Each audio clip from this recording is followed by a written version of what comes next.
serial criminal accused of raping and robbing his victims has now died behind bars. Been in prison since 1982, but the women he attacked say they have lived with constant fear of his release. Tonight, only on WLWT, they're speaking out with our Daisy Kershaw. And Daisy, live right now from Warren County. Hi there.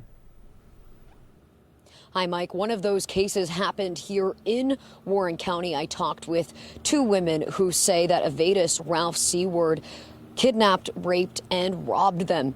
He was only convicted on 2 counts of aggravated robbery due to a plea deal, but those victims say that they have lived in constant fear each time that he was eligible for parole, telling me tonight that the news of his passing left them with peace of mind. And he told my mom that he would kill me if she went to the cops. I've had that hanging over my head all this time. Daughter Rebecca Wild sat by mom Catherine Greer's side as she opened up about the most painful day of her life.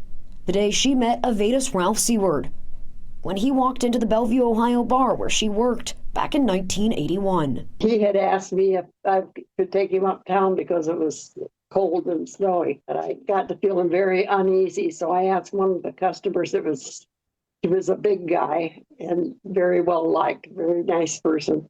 I asked him if he would ride along. Catherine says after they got in her car, Seward pulled out a knife and ordered the man to get out, then kidnapped her, driving her to the middle of nowhere where he raped her, then stole everything she had, including her car. And he left her in the country.